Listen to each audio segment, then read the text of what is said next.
If you're ready to take your destiny into your own hands, you've come to the right place. This is The Bulletproof Entrepreneur, featuring interviews with the most exciting and amazing entrepreneurs. Here's your host, Chi Odogu. Hey everyone, thanks for tuning into the show today. If you love what you hear on today's episode of the podcast, go to iTunes and leave a review and a comment. It helps other great listeners like yourself find the show. And of course, you can always find more episodes of the Bulletproof Entrepreneur podcast at www.odogwu.com. This episode is also brought to you by the CRYO Marketing Group. If you want to learn how to grow your cryotherapy business, land more clients, and make more profits, visit www.cryomarketing.com or email me at info@odogwu.com. Thanks for listening. And without further ado, on with the show. Hey everyone, welcome to the show. I have a great guest on the line today. I'm talking to Benny Parihar. Benny is the co-founder and managing partner of CRYO Science and CRYO Holdings. It's the leading cryotherapy company based out of the Middle East that is now taking over the beauty and wellness industry around the world. They created a unique business that serves all aspects of the cryotherapy niche and value chain, from whole body cryotherapy machines to providing gases for industrial use and everything in between. They're currently transforming the value chain in the cryotherapy space. So I'm pleased to have Benny on the show today to tell us a little bit about his business adventures in cryotherapy, and why cryotherapy is an essential wellness treatment for the budding or the enthusiastic sports lover. So with that said, Benny, welcome to the program. Thank you very much, Chi. Pleasure to be here, and looking forward to our chat discussing the industry. And I know you're already well versed, and you have great writings about your experiences with cryotherapy. So looking forward to it. Great. So Benny, tell us a little bit about yourself and your background. How did you get to where you are today? So I'm born and raised in Dubai. My family's been here since the early 70s, mostly from India. But I studied here and then went away to University of Southern California. And, after a few years of being in the US, I started exploring what professional sort of career and direction I wanted to take. Always was very interested in health sciences, wellness, and that whole space. So tried a few ventures, always had an entrepreneurial itch, always wanted to start my own business, and come from a background of entrepreneurs, and from grandparents to parents have all been in that space, and came back to Dubai and started looking for opportunities in this space, and very, very different. At one point was looking to find what I wanted to sink my teeth into, and that's when I met my business partner, and he exposed me to what cryotherapy was, and that's what started the whole thing. Okay. So you came back to Dubai, you met your business partner, and then you guys got started. Now, I know from our prior discussion that when you first started out, you had a bunch of challenges in getting the business up and running, and also getting the equipment to a very good state. So tell us a little bit more about that, the early stage development of CryoScience or cryo.com. What were some of the challenges you guys faced, and what were some of the problems that you guys overcame before the business now became an actual viable business? So I'll start right at the beginning. When I first heard about cryotherapy, I knew very little, and at that time in 2013, we started looking for who it was that was, from a provider perspective, was offering cryotherapy. And it was just starting off. The majority of retail outlets for cryotherapy providers were in the US at that time. I think, if I remember from the top of my head, there must be about 40 companies or physiotherapists or hospitals providing cryotherapy. And we looked at the model from a perspective of, that there was no one in the market really commercializing the treatment and offering it to the general public. If you go back into the science of it, in the early 70s, a Japanese scientist was kind of invented it for mainly pain management and reduction of inflammation on rheumatoid arthritis. So very, very scientific treatment. But then what our challenge started becoming was, how do we turn it into a commercialized treatment which can be accessible by the general public? And so to go right at the start, we took a lot of time to analyze the market, analyze the treatment, try finding the right equipment. And we were, strategically thinking about where we want to start this retail center and this retail concept. Now, obviously, with my roots here in Dubai, and Dubai becoming quite a cosmopolitan city, and obviously there was no cryotherapy here, so we definitely thought about it from a first-to-market advantage perspective. And before you knew it, I think from the point that we had the idea to opening the first retail outlet, it must have been about 3 months. The biggest challenge for us was educational marketing and getting the market to understand what cryotherapy was. And we did it in a very structural and very with a lot of sort of thinking behind it, from a perspective of, we didn't want to market our business, but we wanted to educate the market and the people on what cryotherapy was and what the benefits were. So that took a long time, but at the same time, it kind of strengthened our roots and of being able to create a category, and that was our biggest challenge. So that's how the first retail outlet opened up here in Dubai, and then that's where the journey began. Now, you said a lot of things there, so let's just break it down, because I'm sure people are curious to understand exactly what you mean by educating the market. Because when you think of Dubai, you think of, a country in the Middle East known for, big, beautiful buildings, lots of tourist attractions. They've moved away from oil. There's so many things to do, but Dubai is not a place that is known to, let's say, have a winter weather, so to speak, So if the people living in Dubai are living in a hot environment and it's not always cold, then bringing something that, you say, let me go freeze my body at negative 200 degrees for 3 minutes, that's going to be a big dissonance in a lot of people's minds. You understand? So when you talk about education being the biggest challenge, how did you guys start convincing people to say, let me go freeze myself in a box for 3 minutes, and then how will that make my body feel? Because I know that's going to be the biggest challenge for a lot of people. Good question. So I think the first hook that I got baited on was freezing at minus 140 degrees Celsius in the desert, where the summers get up to 50 degrees Celsius. So just that correlation of being able to have access to such freezing temperatures already taught from a behavioral perspective that, it was quite a good marketing brand line right there. But from a perspective of why Dubai and why we chose it is, Dubai has a very rich services and hospitality culture.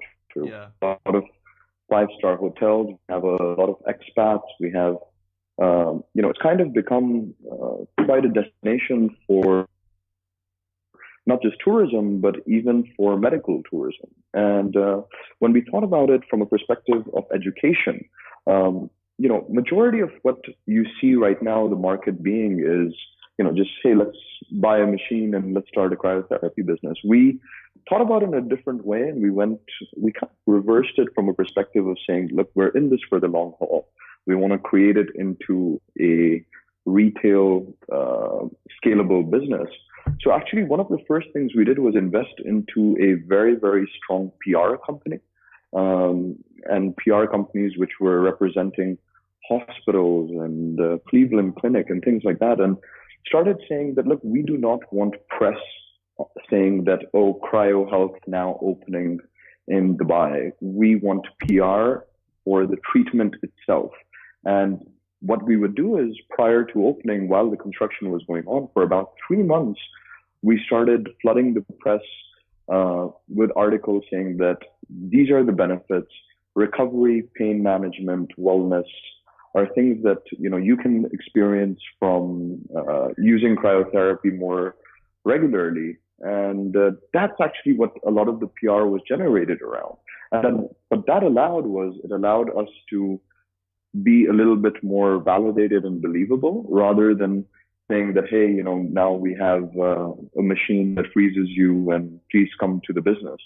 The first 3 months were purely educational. And actually what we realized is that because it's such an alien treatment, until you don't try it or don't see it, if I told you that, hey, go into a chamber at minus 140 degrees Celsius, you would have a lot of confusion. And, until you don't get in there or see video content or share someone's experience who's gone through it, it'll be very difficult to communicate that. So educational market in the form of PR was very, very important.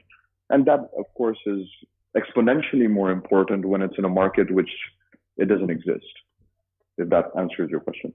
Yeah, no, it does answer my question. So you guys did that for 3 months, people started getting the concept, and then they started trying the concept. Now, I know that you said part of the initial stages of building the business, when you guys launched, you were selling to high-level people in government, so people in all the different ministries, all the different units, some members of the royal family, and then what happened? What made you guys change? I know the story, but I want you to break out the story, because you guys were selling your initial equipment, and then you had to change strategy a little bit.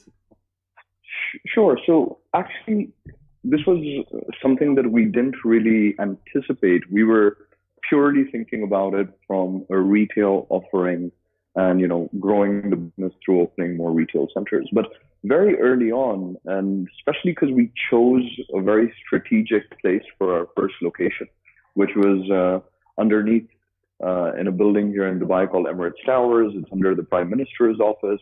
A lot of affluent people coming in, and obviously, our branding and our messaging was great. People loved the treatment, but the second question they would ask is, hey, can I get one of these machines at home? And although according to what we were forecasting and the number of treatments we needed to do per month was not at the level that we were hoping it would be, because that was the challenge of educating the market, getting enough people through the doors. But actually what accelerated the growth of the business was the sales of equipment. Mm-hmm. And at this point, we were the distributors of the brand of the machinery that we were using in our center. And people would say, hey, I would love to have this treatment at home. And, at that time, obviously there was, very meager press, but the press nevertheless from motivational speakers, a lot of fans of Tony Robbins in the region, globally everywhere. And, he had already endorsed it and said how it was part of his daily routine. Yeah. And before you knew it, in a few months, we had quite a lot of machinery not just in UAE, but actually regionally. And that actually put another light bulb on in our minds, which comes to our next business of cryo services, which I can get into. Yeah, sure. So that's actually a kind of a story on its own. Is about, I think we launched the location in June 2013. And in around September, we had already sold quite a few units. The center itself was doing all right. It was growing in terms of conductions, but the machines that we were selling, but we realized one of the biggest consumables of our business that we were spending money on was liquid nitrogen. And we realized that every single time that we were selling a machine, we were giving that that consumption point and that liquid nitrogen sale to a third party. Now, during that process, we started looking for, developing the idea of how can we start servicing our own equipment, our own clinics, and get into that sort of vertical offering. And we came across two gentlemen who had an idea of developing a micro bulk gas distribution business. And actually what they wanted to do was, they said, look, if you guys allow us to service your clinics and your equipment, the volume levels of liquid nitrogen are good enough for us to reach operational break even. So they had an idea, we gave them business, and before you know it, Cryotherapy was born. And Cryotherapy is a gas distributor, not a manufacturer, but pretty much a packager and seller, which was a business that started off only servicing cryotherapy and our units, but in its own right now has grown into servicing a lot of different industries. So to give you a few, we're into water bottling. Anywhere where there's a small amount of liquid nitrogen, oxygen, carbon dioxide required with specialty training. So what our USP really was that the teams came from, we had the two main partners and the CEO of that business came from a lot of deep wealth of knowledge from companies like Linde, BOC, Air Products. And what they bought were those practices which were being done in Europe, which were not being done here in the Middle East. And that's actually what the main differentiation factor between this gas company and the local gas companies at that time were. And Cryotherapy was pretty much a launch pad for them, but it's grown into a business of its own where now Cryotherapy is only 20% of their gas sales. Okay, great. So now you just mentioned something really important there. So Cryotherapy kind of was a launch pad for this new business called Cryoservices.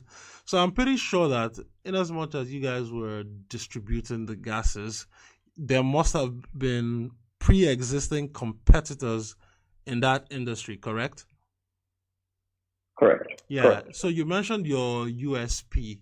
Now, what I wanted to know is like when the business got started and then you had like already pre-existing dominant competitors in the industry, what were some of the strategies that you guys used to actually carve out a bigger market share for yourself? Because if something starts out as 100% of your business and now becomes just 20% of the business, it stands to reason that you guys did do a very heavy push to the point where you've now expanded into different categories and different regions.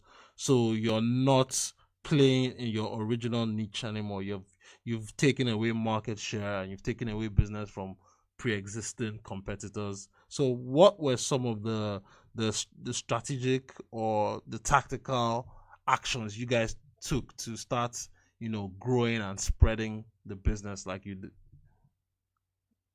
So, that's a good question. And to be completely honest, we did not really do any tactical moves. Our tactical move was not to piss off the bigger players, because at the end of the day, we were buying gas from larger gas companies and then servicing our cryotherapy business. And we did not want to go to existing gas company clients and say, hey, please use us as a gas provider. What we really did was we offered specialty service, where we said that our technicians and our engineers would learn everything it is about your device, whether it be a blood bank freezer, whether it be a hospital CO2 ICU bed, whether it be a hyperbaric chamber. We would not be the guys who would come and deliver a tank and just plug it into the machinery. We would really study that equipment, and we would say that, we're not just your gas supplier. We are your cryogenic equipment servicer nearly. And, we started saying that, we don't want to go out and start stealing people's clients or taking market share from existing businesses, but start thinking about the new infrastructure, which is, and, lucky for us that Dubai is such a fast growing place that there's hospitals, hotels, clinics opening pretty much faster than probably anywhere in the world. So, and then the word got around that, hey, there's a gas company that specializes in micro bulk gas distribution for the food and beverage, for the construction, for the healthcare spaces. And by all means, we're not the company that comes in and sells you 50,000 tons per day. We call micro bulk anywhere less than 2 tons per day per client. So very specialist applications is where we focused, where the gap in the market was, and that actually turned out to be quite fruitful for us in the long run. Yeah, I'm glad you said something there, which was basically focusing on a gap in the market and then fitting into that gap and then just dominating and taking ownership of that. So that's a very good thing that I want people listening there to understand, that whenever you're trying to get into a new business or expand your business, there's always a gap in the market that the people already in the industry or in the space are not filling. And if you start from there and start to spread out, the chances of you doing better and also coexisting with your competitors is much greater than you trying to make it a zero-sum game. Don't get me wrong. It did happen. We did have challenges. We did have periods where, we were scared to be cut off. But the trick of the game here is not for them to feel that you're a competitor, but more so an enabler and a facilitator for them to increase the volumes of their sales and do what they do better, which was manufacturing gases, and leave the business of distribution to a third party. And actually, that's how majority of the countries in Europe and the US work, where the manufacturer is not really going to the last mile of gas delivery. He has distributors. So that's kind of the model that we did. And, that business on its own is, it's a very different business than our cryotherapy business. Yeah. But that actually was the biggest learning. And, I'll veer off into the next tangent, is coming back to cryo and cryotherapy. The treatment centers were, started doing pretty well. It picked up. People started, seeing other consumers do it. Social media took off. The right people came in through the doors. We obviously, we invested. We knew that marketing and PR is such an important part of this business, and we were spending a good amount of money on that sort of aspect. And before you know it, a second center opened up, which was a corporate-owned store. We started getting a lot of good data, understanding where the customers coming from, where the inquiries are coming from, and opened a second retail center, started getting a lot of franchise inquiries, opened a third center. And that's when, we started seeing that it was a quite strong business.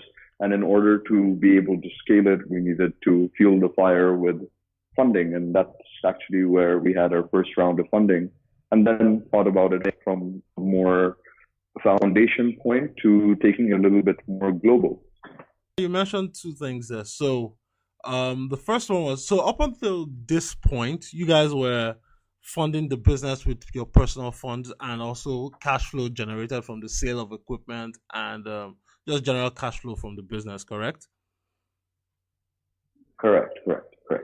Okay. This funding round that you guys raised, I know that looking on the surface, you were doing well. The business was expanding. There's a market there, especially in the Middle East, so people could see that. But in your pitch to, were these private equity or VC investors, or just private investors like friends and family? Or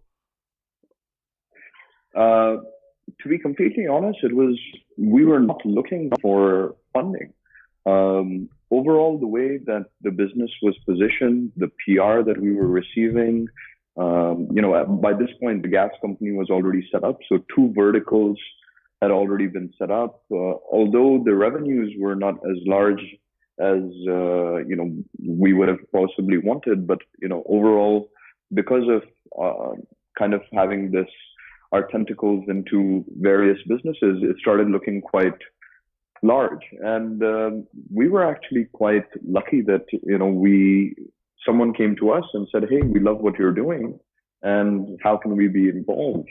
And that's actually where we found our first investor and strategic partner who really, really helped us. And then we really started thinking about, okay, how do we grow this business from just a regional retail cryotherapy business to start thinking about, if we want to scale this globally, have more retail centers, maybe even franchise it, is going to be needed. So a lot of investment was put really into IP, a lot of brand messaging. We bought CRYO.com, which in retrospect was probably one of the best investments we made. Yeah. We started developing the team in such a way of saying that, because we know that educational marketing and lead generation and is so important, why don't we bring this in-house? Because what we started seeing is, rather than using agencies and using auxiliary external partners, because cryotherapy is so new, by the time you teach your agency what it is, what the benefits are, 2 or 3 months have gone by, and let's just say we realized that who would know the product and the treatment better than anyone, possibly the team that our core team. And so we kind of brought all these functions in-house. So we brought marketing in-house, and then we were actually receiving a lot of franchise inquiries. And obviously, I'm not going to paint a beautiful picture for you. Obviously, we've made mistakes through the journey, and just to give you a few, when you first get funding and you have a wish list of things that you want to do, especially at the start of it, you want to do everything. Yeah. And you don't want to say no to any idea, even if it has a little inclination of not being impactful to the business. So definitely made mistakes in terms of, but trial and error. I think when we look back at those mistakes, we learned a lot, and now it kind of made our playbook of what we should and what we should not do. Okay. So that was, Okay, so I just wanted to just interject there for a little bit, because I know you've talked about the mistake, but you did, because what I like to call on this show is it's called funding drunkenness, where you get the funding money in, you have a lot of things on your wish list and your dream list to do, and then you start spending money. That's where the drunk part comes in, and then by the time your eyes clear and you wake up from the hangover, you're like, oh, I probably shouldn't have done that. Then you start to refocus.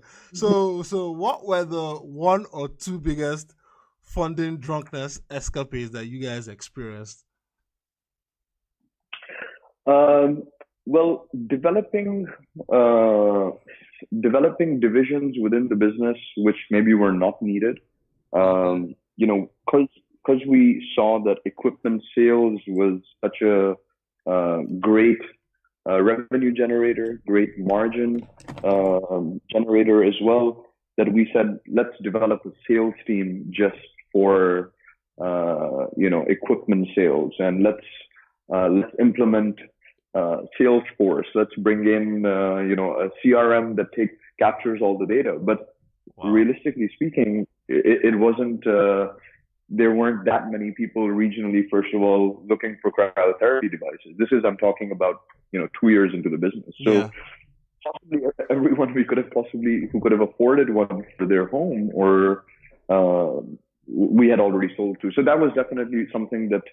But the learning there on the flip side from the funding drunkenness came that as we're opening more of these locations, as we're getting franchise requests, as we're selling more of this, we were agents for other people, other companies' branded equipment. Yeah.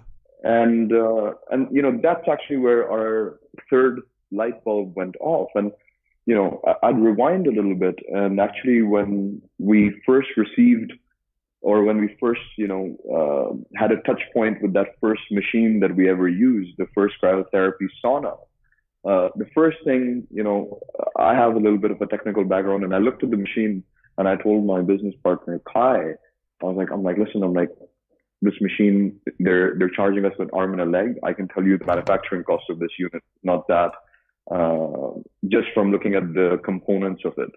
And he kind of veered me back to reality at that time. And he's like, listen, you're not reverse engineering this. You're not looking at this. He's like, we're developing a retail business maybe in the future.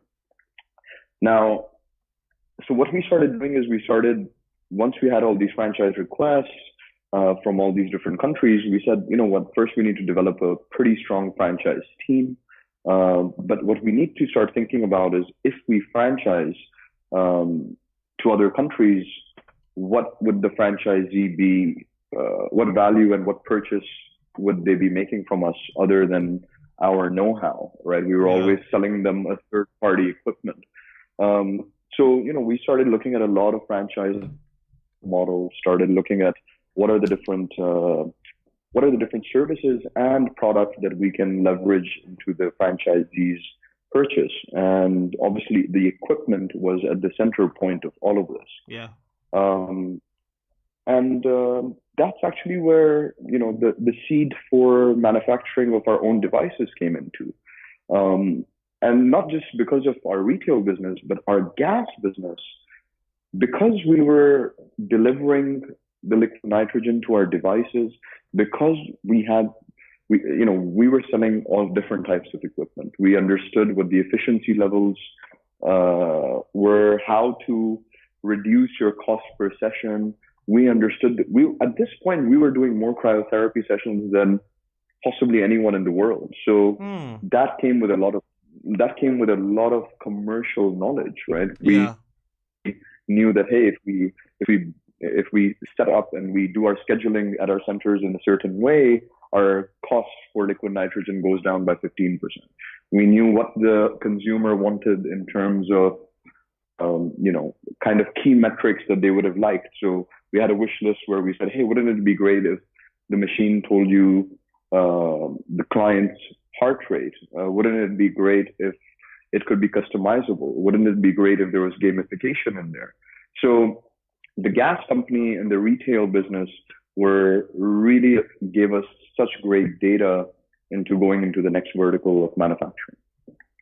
Yeah, and I really love how each step brought you so much learning, so much data that you were able to leverage up into the next step. So basically you start off as a retail space, and then you go into the gas space, and then now you realize that, okay, people are coming and asking for this. They want to do franchising deals with us. The only thing we have right now is just our know-how and our expertise. If we want to make this a formidable business across the world, we need to actually own the entire value chain. So we're talking about know-how, and we're also talking about equipment. So that led you to doing some R&D and research and creating your own added, value-added machines, where you could do way more than every other equipment out there on the market. So you carved out a niche within a niche for yourself. So exactly, but I'll tell you what the real trigger was.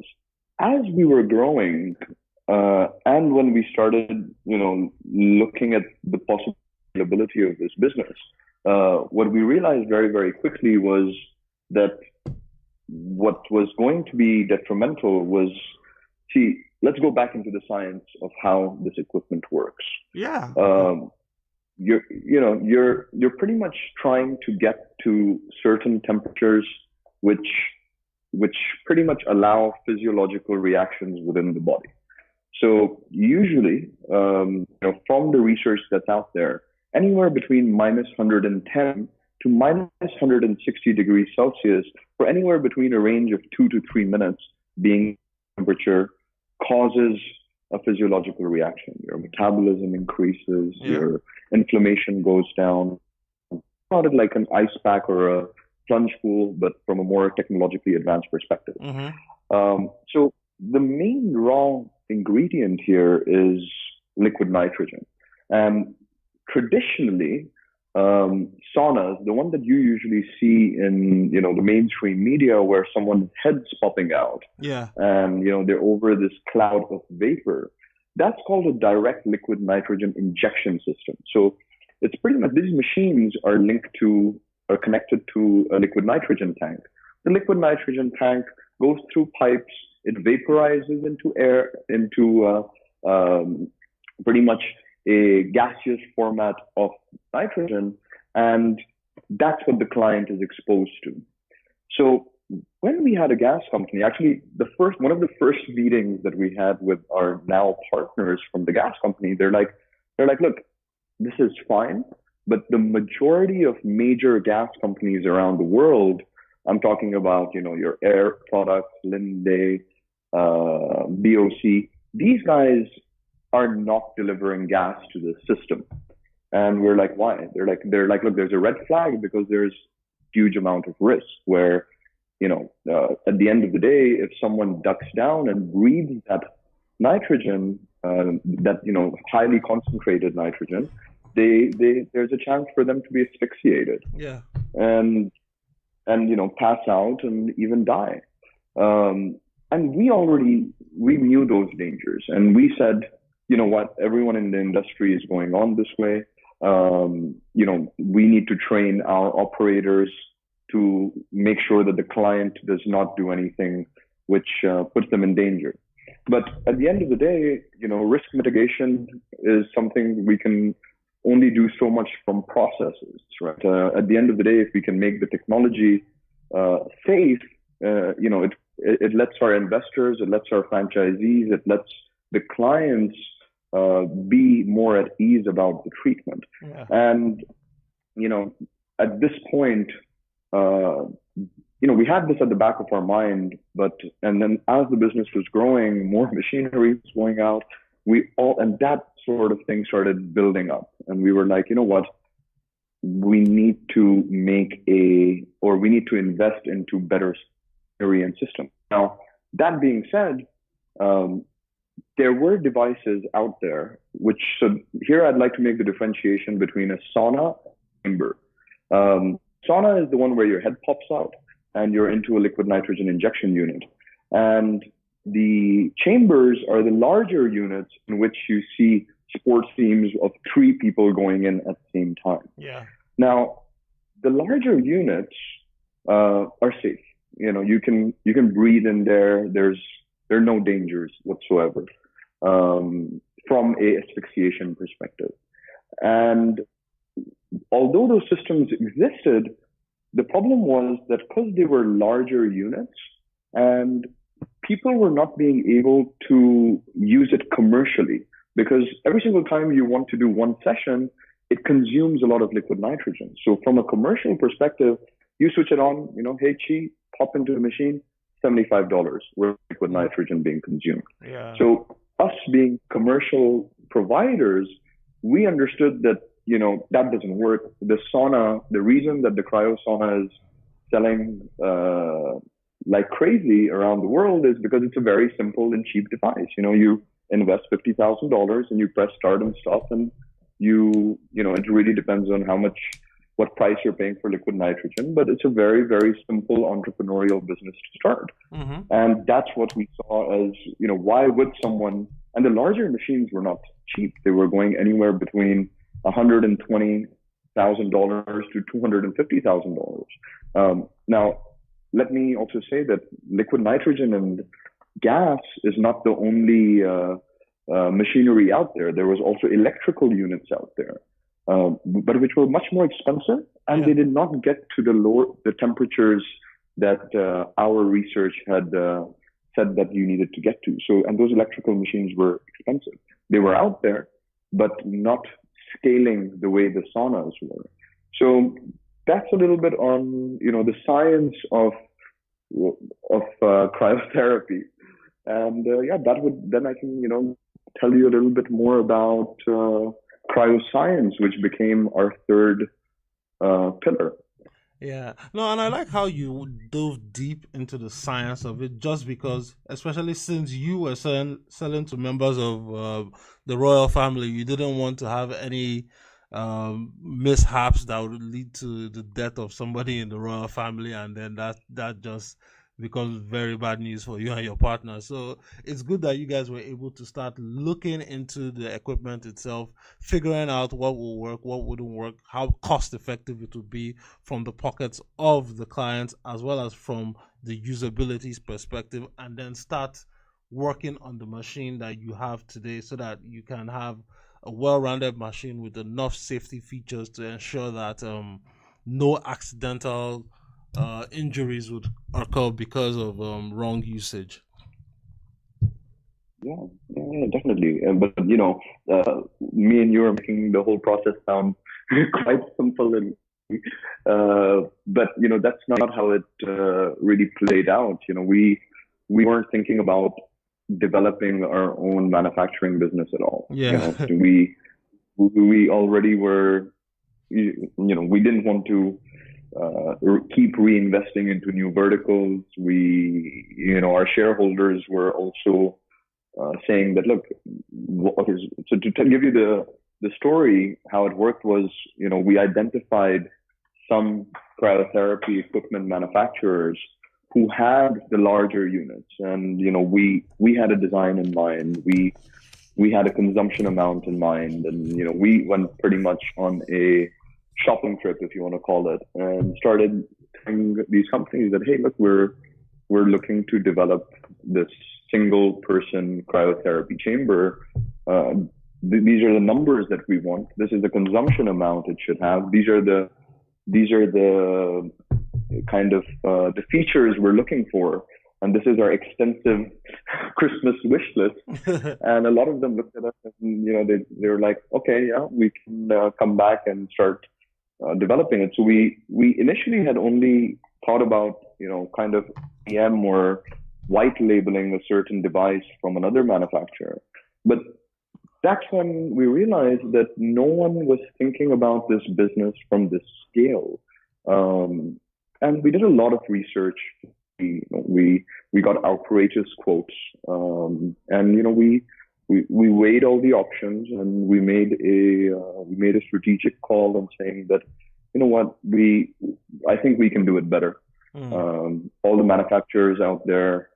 At one point we even thought about acquiring a smaller manmanufacturer, but that comes with the inheritance of their operational problems, their management issues. We said, look, let's put on our thinking hats a little bit and start writing the business plan for a new manufacturing company.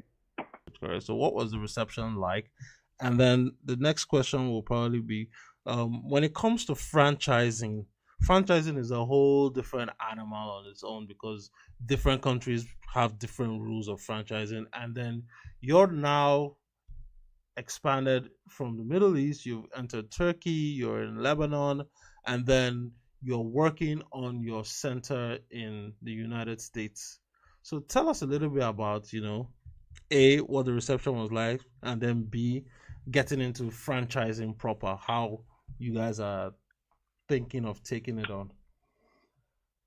Okay, so I'll tell you about the equipment and the cryoscience part. So from the point that we decided that we wanted to do it, September 2015 is when we incorporated the company, and we put on a plan for research and development for about 1 year to work on coming to a productized version of two products: a whole body cryotherapy chamber, which was now called the Arctic chamber, and one localized cryotherapy device, which we call the Penguin device.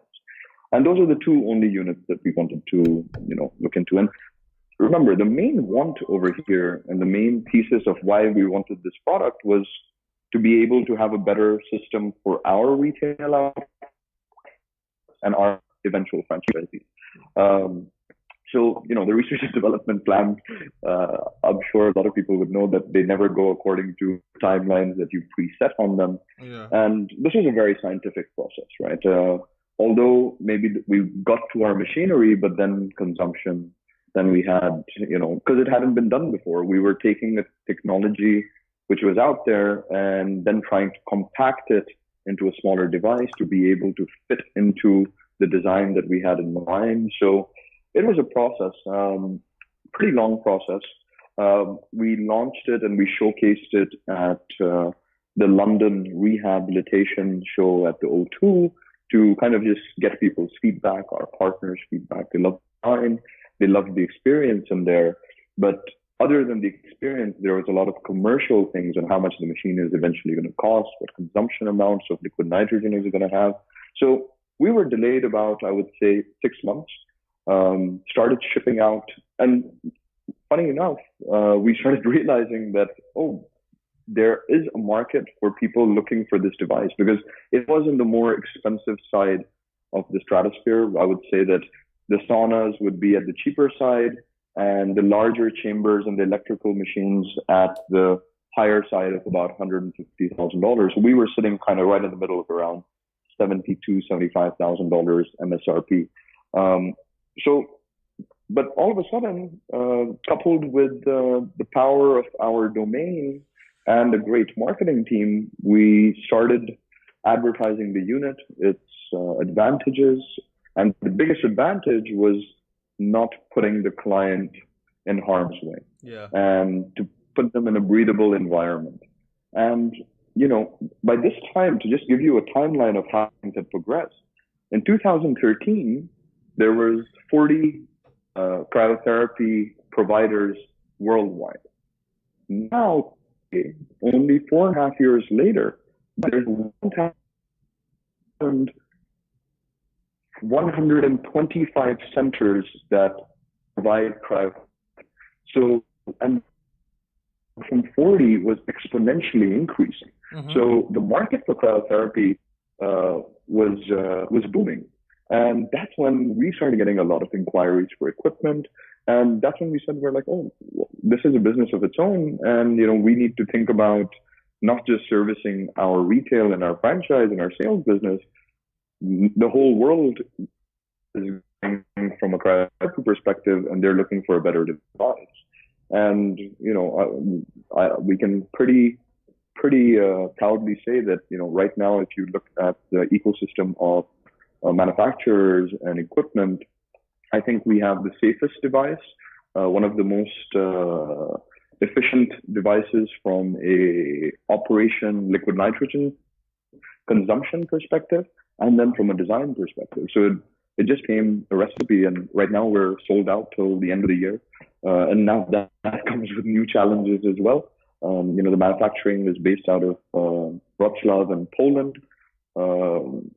Now that business needs to be scaled, needs to be grown into larger capacities of units, increasing capacity. So that's a business that needs a lot of attention. And of course, it's very, very different from retail, very different from franchising, very different from the gas company. Maybe not that different from the gas company, but they're intertwined. So it's a massive team.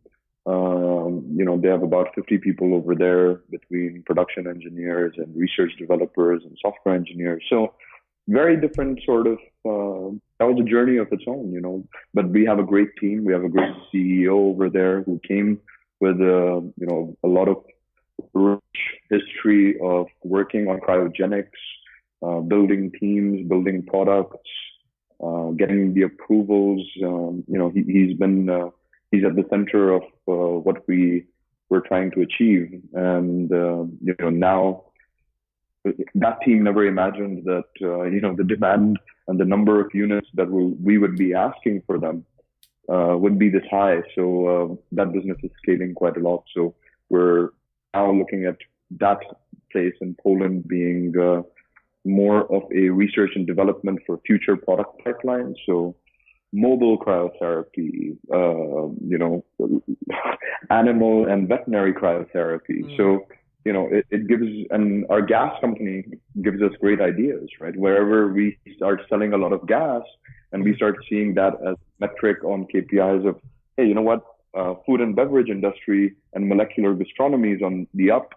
let's start thinking about developing Products. developing a product. So, it gives us, all the businesses have great synergies. And at the end, what we see is at the core of our business is cryoscience, because it's pretty much the heart of all the devices. So a lot of focus going towards that.